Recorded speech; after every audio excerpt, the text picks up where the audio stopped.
정신건강의학과 전문의 류규식입니다. 반갑습니다. 오늘 제가 말씀드릴 거는 훈육에 관한 얘기인데요. 자, 훈육 도대체 언제부터 어떻게 얼마나 해야 하는 건지 항상 많이들 좀 막막하고 힘들어 하시는 것 같습니다. 그래서 지금부터 효과적으로 훈육할 수 있는 법에 대해서 간단하게 말씀을 드려보려고 합니다. 튜닝 훈육법이다 라고 할 수 있어요. 부모의 역할은 어디서 들은 최고의 훈육법을 우리 아이에게 짜맞추는 게 아니라 우리 아이에게 맞는 훈육법을 찾아서 해주는 것, 이게 정말 핵심이고 중요한 역할이라고 생각을 합니다. 아이에게 동네 마트나 장난감 가게에 가서 너 갖고 싶은 장난감 가져와 봐 그러면 정말 100명이면 100명 다 다른 걸 가져올 수 있습니다. 이런 것처럼 훈육도 100명의 아이면 사실 100명 그 아이마다 개인의 어떤 성향과 기질에 맞춰서 해주는 100가지 훈육법이 필요한 거거든요. 그러면 기준 같은 게 필요할 거잖아요. 나이, 연령에 따라서 하는 거예요. 한두 살 나이 때는요, 고집 부리거나 떼쓰는 아이의 관심을 다른 곳으로 분산하는 전략이 먼저 시도돼야 됩니다. 2살 이전의 아이들은 자기의 감정이나 충동을 조절하는 법을 다 배우지 못했고요. 이걸 조절할 만큼 뇌 신경이 발달하지 않았어요. 그러니 이 나이 때 자녀를 두신 부모님의 역할은 그 행동을 다시 하지 않도록 학습시키는 게 아니고 그런 자극들이 반복되지 않도록 환경을 관리하는데 더 초점을 맞춰 주셔야 돼요. 2살, 3살 정도가 되면 안 돼, 무조건 안 돼 이런 말보다는 그만이라는 말이 효과적일 수 있습니다. 안 돼라는 말은 네가 그런 거 할 수 없어, 해서는 안 돼, 넌 허락받지 못했어 라는 말이라면, 그만이라는 말은 할 수도 있고 해도 되는 행동일 수 있는데 더 이상은 안 돼 이런 의미죠. 그러니까 이것이 좀 더 완곡한 표현일 수 있고 아이의 자존감을 해치지 않는 표현일 수 있습니다. 아이가 조금 더 자랐어요. 한 3, 4살 됐습니다. 사람이 살면서 일생을 살면서 언제가 제일 충동적이고 공격적이냐? 한 3세에서 5세 미만. 공격성과 충동성은 인간이 가지고 있는 본능 중에 하나고, 사실 이것도 좀 복잡한 얘기지만 필요해서 존재하는 거거든요. 근데 이걸 너무 억누른다. 이게 집안에서는 안 셀 수 있는데 밖에선 셉니다. 예, 부모 앞에서만 올바른 행동을 하는 아이로 키우실 게 아니라면 허용과 통제를 균형을 잡는 게 필요해지는 시기고요. 4살 이상 7살 정도 되면 공감하면서 해주는 훈육이라는 게 가능합니다. 오늘도 아마 얘기가 많이 나올 것 같지만 생각하는 의자, 하나 둘 셋 숫자 세는 것, 이런 훈육법이 본격적으로 적용될 수 있는 시기거든요. 근데 이런 훈육하는 기법보다 중요한 건 아이가 그렇게 행동하고 싶었던 마음을 먼저 공감하고 그 공감했던 걸 표현하는 거를 먼저 시도해 보는 게 좋습니다. 공감을 표현하는 것만으로도 아이의 행동이 조절되는 경우를 많이 볼 수 있거든요.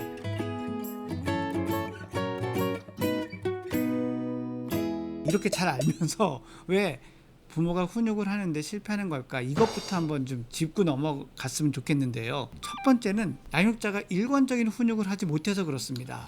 이 부분은 사실 올바른 훈육이 되기도 어렵고 아이의 정서를 안정적으로 유지하기도 어렵죠. 두 번째는 부모님 자체가 이제 원부모라고 하죠. 그 부모의 부모님과의 관계가 원활하거나 만족스럽지 못한 경우에 이래요. 나의 엄마 아빠가 나한테 이렇게 안 해줬어, 그러니까 나는 우리한테 이렇게 해줘야지 라고 하면서 너무 무리하게 하는 것도 좋지 않거든요. 부부간의 교육관이 다르면 효과적인 훈육을 할 수 없어요. 아이들은 이런 경우에 상반된 2가지 메시지를 받으니까 매우 혼란스럽습니다. 마지막으로 저한테 상담받으러 오시는 부모님들이 많이 하는 말이 옆집에 누구는 어떻게, 또 아는 사람 누구는 어떻게 키웠다 그러던데 우리 애는 왜 안 되죠? 이 경우가 참 많거든요.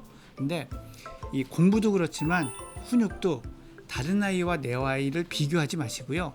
우리 아이를 잘 알고 이해하는 것부터 출발하자라고 하시면 많은 의문점이 풀리실 거라고 생각합니다. 감사합니다. 역시.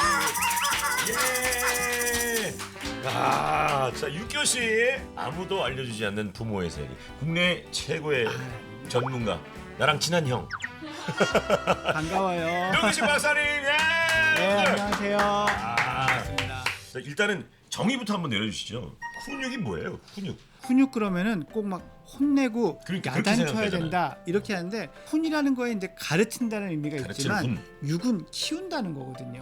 그러니까 이걸 통해서 아이가 성장하게 만들어야지 어떤 행동을 하지 않게 만든다고 생각하면 이건 처음 개념부터 잘못 잡고 들어가는 거다라고 봐야죠.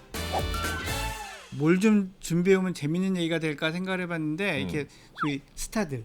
예, 셀럽들의 훈육법은 어떤가 뭐 이런 것들을 좀 한번 제가 해왔는데요. 누굴 준비하셨습니까? 예, 첫 번째는 대한민국 만세의 아버지시죠. 송일국 씨. 예, 송일국 씨 송일국 편에서 씨. 봤는데 이 생각하는 의자 요 말씀 좀 드려야 될 것 같아요. 생각하는 의자. 예, 타임아웃 훈육법이라고 하는 아주 대표적인 훈육법인데 예, 아이가 뭔가 잘못된 행동을 했을 때 셋을 셉니다. 하나, 둘, 셋 하고 그래도 그 행동이 멈춰지지 않으면 이제 집안에 정해져 있는 의자나 또는 특별한 공간 여기 가서 일정 시간 동안 앉아 있다 오는 이런 것들을 이제 타임아웃 훈육법이라 하죠. 근데 그거 하나 둘 셋 하는 게 괜찮은 거예요? 하나, 둘, 셋. 너 울음 딱 그쳐? 셋을 또 안 그치면 혼날 줄 알아. 그치, 그렇게 하나, 둘 이건 아니죠. 이거는 어떻게 세느냐가 중요해요.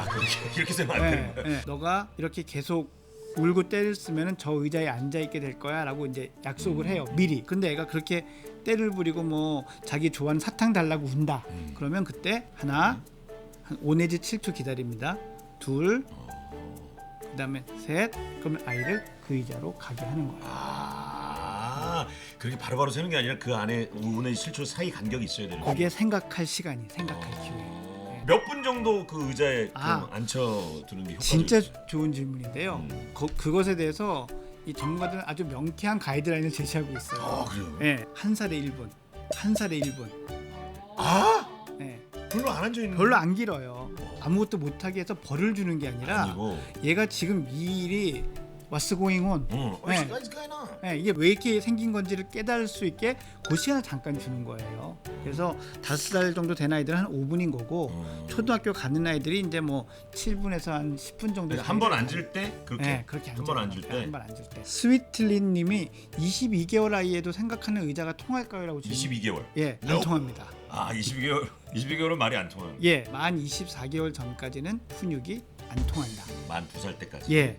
왜냐하면 신경계 발달이 아직 성숙하지 않아서 그런 행동을 배우고 익혀서 내재화라 그러죠. 하기까지가 아직 무리인 거예요. 그러니까 그 22개월에 생각하는 의자는 효과가 없을 거다. 그러니까 예. 3살이나 4살. 예. 좀만 기다리시고 좀만 기다려야 참으십시오. 의자는 먼저 사놔도 됩니다.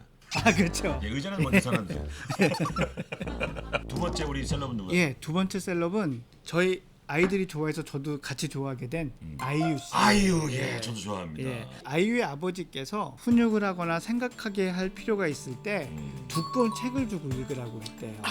이것도 생각하는 의자랑 맥락이 같아요.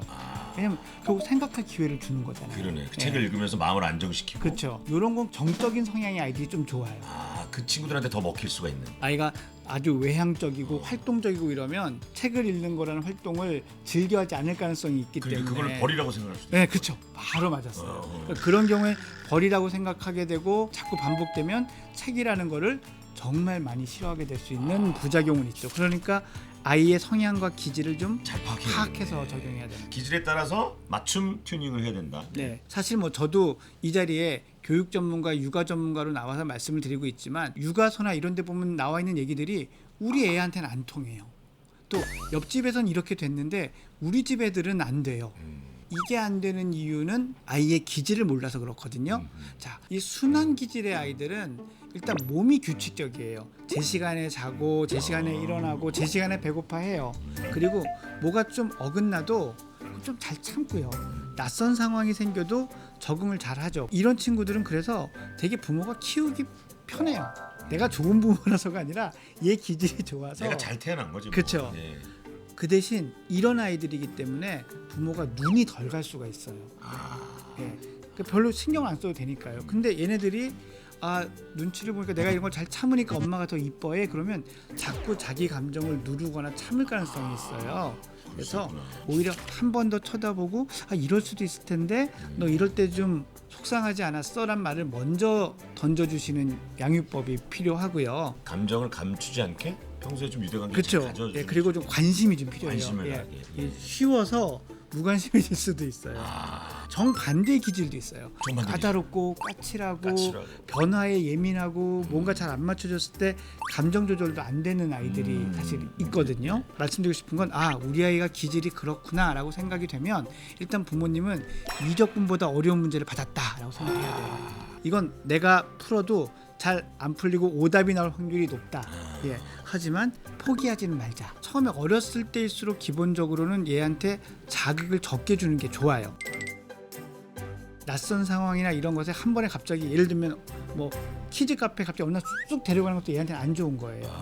처음에 데려가 보고 싶으면 그 키즈 카페에 문 앞까지만 가서 구경하다 오는 거예요. 몇 번이고 자기가 자기 발로 들어가려고 할 때까지. 그러니까 이런 자세가 좀 필요한 거죠. 그러네. 예. 세 번째 기질인 느린 아이들은 그렇게 까다로운 애들은 아니에요. 근데 좀 늦어. 적응도 좀 느리고. 순한 애랑 또 다른 거죠. 그렇죠. 그러니까 얘네들은 기다려주면 제 갈 길을 잘 가요. 좀 기다려줘야 돼요. 이게 대표적으로 일어나는 상황이 어떤 상황이냐면 낯선 어른 애를 만나잖아요. 그러면 얘가 인사 안 하고 뒤로 숨어요. 그럼 야 뭐해 너 어른 앞에서 이래야지. 얼굴 인사해야지 뭘. 예. 근데 너무 그러시는 것보다 이런 기질의 아이들은 좀 기다려주면은 그 어른이 눈에 익으면 가서 아양도 떨고 인사도 하고 하거든요. 근데 얘를 초반에 엄마의 속도에 안 맞는다고 다그치게 되면 이런 애들은 자존감의 상처를 많이 받죠. 예. 제일 중요한 거는요. 부모가 감정을 조절하는 거예요. 그러니까 그게 쉽지 않잖아요. 네. 어떤 말도 어떤 행동도 부모가 화를 내면서 하게 되면 아이는 그 순간 부모가 화가 나서 저 행동을 하는구나, 나한테 이런 걸 시키는구나라고 알지 내가 정말 이걸 왜 해야 되지? 이걸 하는 게 맞나? 이런 생각을 하게 되기가 어렵죠. 저한테 상담 온 아이들이 그런 얘기 많이 해요. 엄마 아빠한테 혼난 얘기를 막 하면서 이제 억울하다, 너무 좀 무섭다 얘기하면서 내가 잘못한 건 알지만 그렇게까지 혼날 일은 아니었던 것 같다. 그러니까.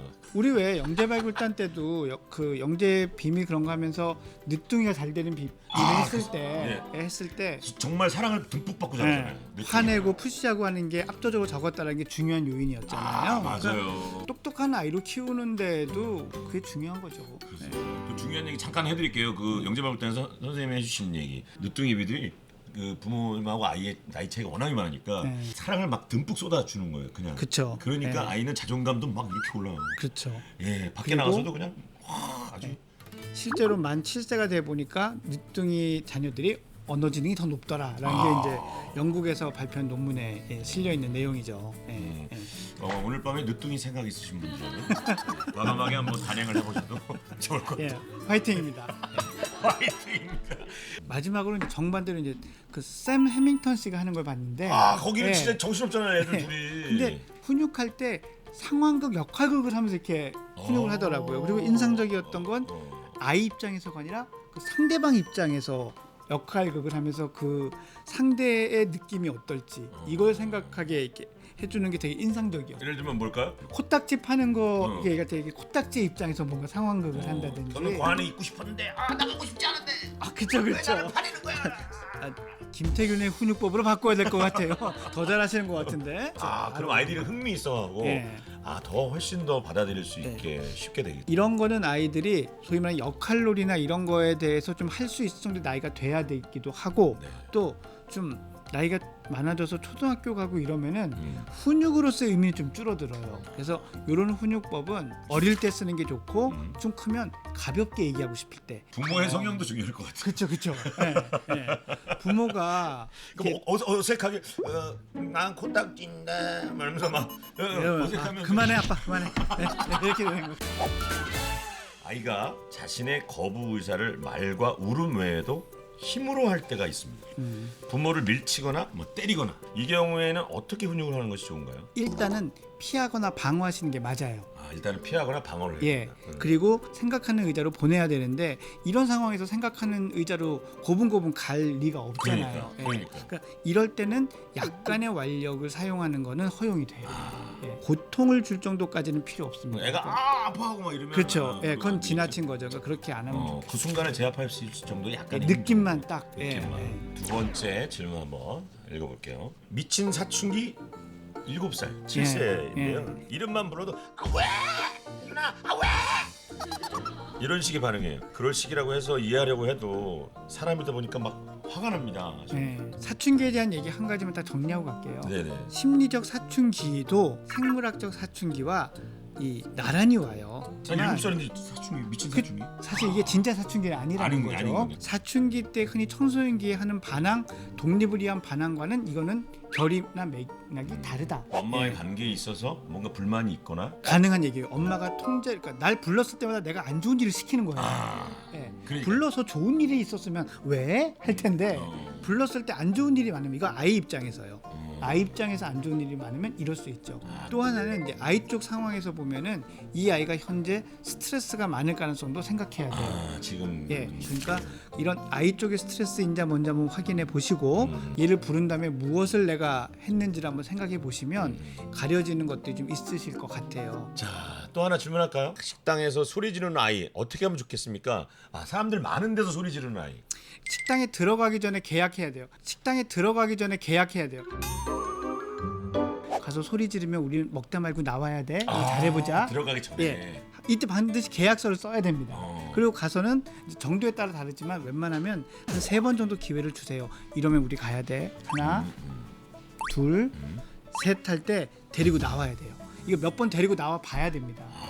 그래야지 난 먹다가 나올 수도 있겠구나 예. 하는 걸 본인들이 알아야 되는구나. 주의사항 그냥 데리고 나오셔야 돼요. 무슨 얘기냐면 야, 너 이러지 말랬지. 이렇게 가야 되잖아. 내가 거기서 협상을 하지 말고. 예, 그 막 구구절절 야단치지도 말고 그냥 딱 나와서 애가 내가 좀 왜 집에 가고 있지? 생각할 기회가 있어야 되는 거예요. 이게 지금 천억백억님도 그렇고 많은 분들이 이 질문을 합니다. 체벌, 예. 회초리. 예. 우리 때는 진짜 많이 맞고 자랐잖아요. 사실 저희는. 그쵸. 뭐 저는 학교에서도 많이. 옷걸이로 맞았죠. 저는 옷걸이. 그 철옷걸이. 철옷걸이 그 뒤로 때리는 게 아니에요. 우리 어머니는 그 앞에 이렇게 돼 있죠. 이거 뭐 거는 부분. 그걸로 이렇게 탁 찾아갖고 여기가 물음표가 이렇게 새겨진다니까. 체벌 진짜 중요한 거예요. 남편과 네. 체벌 문제로 많이 싸우신대요. 남편은 네. 좀 맞고 자라야 한다. 사랑의 매는 없다고 생각합니다. 네, 사랑의 매는 없고요. 그리고 이런 체벌을 상습적으로 당한 아이들의 뇌 발달에도 지장이 있다는 연구는 벌써 10년 전부터 많이 나오거든요. 그러니까 그냥 맞아서 생기는 상처나 이런 것뿐만이 아니라 뇌에도 씻을 수 없는 상처를 남기기 때문에 뇌도. 예, 그걸 자녀를 위해서 할 일은 사실은 아니죠. 자, 근데 저희는 참 많이 맞고 자랐는데 잘 컸어요, 그죠? 안 맞았으면 더 잘 크지 않았을까요? 그러네요. 네. 또 볼까요? 여기 보이시는 거 있으면 뭐 읽어주세요. 감정 조절 3가지 다 안 된다고 6세, 7세 연년생 연년생 어떻게 훈육해야 되냐고 막 한 2번쯤 올리신 것 같아요. 지금 서지영님이 지금. 서지영님. 이거 하지 마세요란 말씀을 좀 드리고 싶어서. 그게 더 좋죠, 오히려. 저렇게 연년생 또는 형제가 많이 이제 치고받고 싸울 때 부모님이 하지 않으셔야 될 게 절대로 재판관이 되시면 안 돼요. 누가 잘했어? 네. 너가 못했어. 이거. 그러니까 진흙탕으로 빠지는 질문이 뭐냐면 애들이 둘이 싸웠을 때, 야 누가 먼저 그랬어? 이거 어떻게 된 거야? 이 질문부터가 염라대왕이 되는군요. 엉망이 되는 거예요. 부모의 입장은 뭐냐면 너희들이 잘 노는데 첫째 다치지 말아라. 너희가 다칠 상황이 되면 그때 엄마가 스탑한다. 그리고 너무 시끄럽게 놀고 싸우고 놀면 너희 둘 다 서로 놀 수가 없어. 이것만이 엄마의 포인트여야 돼요. 그러면 이제 형제가 이제 싸웠어. 놀다가 동생이 막 와갖고 엄마 형 나 때렸어. 엄마 형 좀 혼내줘. 이때 했어. 이렇게 왔어. 자, 제일 쉽게 해결할 수 있는 방법은 형 좀 혼내줘라는 말만 흘리시는 거예요. 그 앞에 속상했어? 그래서 화났어? 어디 많이 아파? 까지는 받아주는데 형 좀 혼내줘란 말은 답변을 안 하는 거죠. 답변을 안 하는 거야. 사실은 이게 말씀한 대로 사춘기 훈육법이에요. 사춘기 훈육법이면 또 이것만 가지고 다음에 한번 나와서 얘기할 거리가 되는데 사춘기만 갖고 1시간 하겠다. 사춘기 훈육법의 가장 핵심 컨셉은 뭐냐면 본인이 많이 결정한 것처럼 하게 하라는 거예요. 선택을 아이한테 넘겨라. 가능한 한 많이 주고 대신 부모는 뭘 받느냐? 정보를 받으셔야 돼요. 그게 무슨 얘기? 그러니까 누구랑 만나는지 뭘 하는지 내가 지금 이 시간에 나가서 뭘 할 건지에 대해서 본인이 결정하되 그거를 부모한테 알려줄 수 있는 사회거든요. 그걸 다 일일이 얘기해주고 난 누구나 나와서 이렇게 놀 거야. 그러니까 나 몇 시에 들어올게. 엄마. 몇 시쯤엔 들어올게. 이렇게 돼야 되는 거죠. 그걸 너 몇 시까지는 들어와? 이것보다는 들어와. 몇 시까지 들어올 거니? 안 들어오기만 해봐. 해몽댕이 아주 그냥. 선생님, 엄빠들에게 힘낼 수 있는 한마디 마지막으로 좀 들려주시면 좋을 것 같아요. 우리가 이걸 무겁게 생각하면 한도 끝도 없어요. 정답을 늘 맞추려고 생각하면 늘 부담스럽거든요. 그러니까 요번에 틀리면 다음에 맞추면 되지 라는 마인드로 육아를 해주셨으면 좋겠어요. 본인도 좀 힘을 뺄 필요가 있네요. 소아가 매력적인 게 그래요. 처음에 좀 어긋나도 그 다음에 언젠가 조금만 바꿔줘도 이 아이는 시간을 두고 성장을 스스로 하거든요. 그러니까 부모님의 실수 실패에 너무 두려워하지 마시고 즐거운 마음으로 같이 하시죠. 저도 힘을 보태겠습니다. 그러니까 자, 좋은 말씀이시고요. 자, 다음 주에 겁니다. 우리 아이의 첫 사회생활, 유치원 생활의 모든 것에 대해서 다음 주도 어김없이 일요일 밤 10시에 저는 여기서 여러분을 기다리도록 하겠습니다. 오늘 감사드립니다. 예, 오늘 너무 감사합니다. 네, 엄빠 교실 엄빠들 안녕. 오늘도 수고했어요. 여러분 안녕.